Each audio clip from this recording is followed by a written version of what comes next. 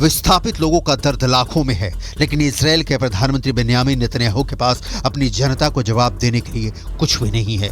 युद्ध के बीते दिनों के बीच इजराइल को गाजा में अब तक कुछ भी ठोस हासिल नहीं हो सका है। उदाहरण देखिए, अब भी 120 बंधक हमास के कब्जे में है। दूसरा, गाजा सिटी ही नहीं, खान यूनिस जैसे शहरों पर भी इजराइल का कब्जा नहीं हो सका है। इस बीच इजराइल के 150 से ज्यादा सैनिक मारे जा चुके हैं। 150 के आंकड़े को कम नहीं समझिए, क्योंकि हमास के पास इन्हें मारने के लिए जो हथियार हैं वो बिल्कुल नाकाफी हैं।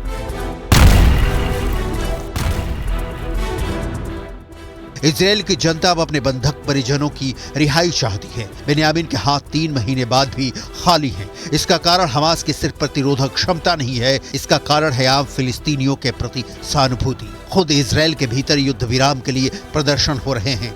सोशल मीडिया पर नेतन्याहू की खूब आलोचना हो रही है और हमास इस बीच जितना संभव हो सके हमला कर रहा है।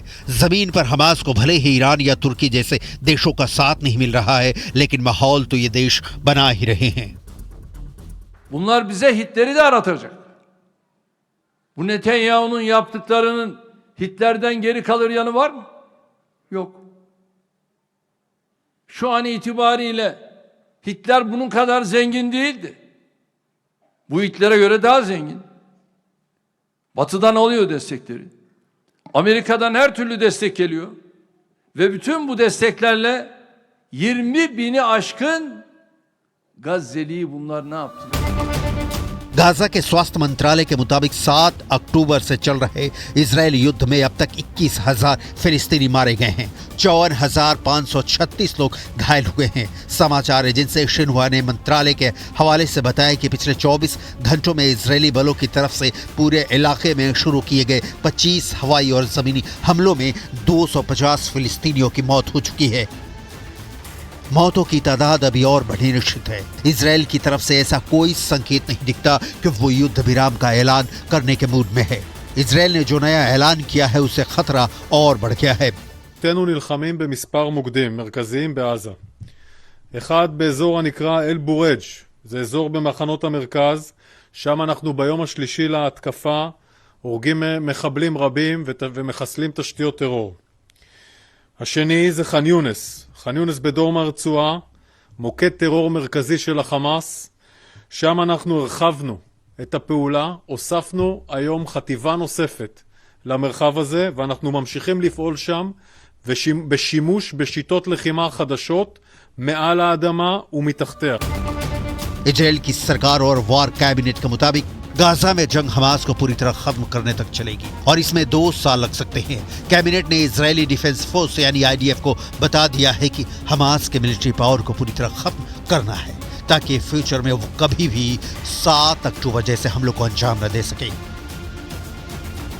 यह दावा ब्रिटिश अखबार द सन की रिपोर्ट में किया गया है। रिपोर्ट में आगे कहा गया है कि इजराइल ने 7 टारगेट सेलेक्ट किए हैं। इनमें से 6 पर सरकार, इंटेलिजेंस एजेंसियां और IDF तेजी से काम कर रही हैं। रिपोर्ट में कैबिनेट मीटिंग में हुई चर्चा के हवाले से कहा गया है कि IDF 2024 में मई-जून तक हमास के खात्मे से जुड़ा पहला फेज पूरा कर लेगी। इसके बावजूद इस आतंकी संगठन को पूरी तरह नेस्तोनाबूद करने में 2 साल लगेंगे। नेतन्याहू ने ऐलान किया है कि यह जंग हमास के आखिरी आतंकी के खत्म होने तक जारी रहेगी। सवाल है कि हमास के आखिरी आतंकी को इजराइल ढेर करने में कब तक कामयाब हो सकेगा, क्योंकि जमीन पर जो हालात दिख रहे हैं उनमें हमास के लड़ाकों की मौत से ज्यादा आम फिलिस्तीनियों की मौत हो रही है। इजराइल भले ही मानवीय सहायता के नाम पर ट्रकों को जाने की इजाजत देकर फिलिस्तीनियों के खून को अपने हाथ से साफ कर दे, लेकिन ये 16 आने सच है कि इजराइल युद्ध में जितना खून बहा रहा है वो दुनिया के लिए और मुश्किलें पैदा करने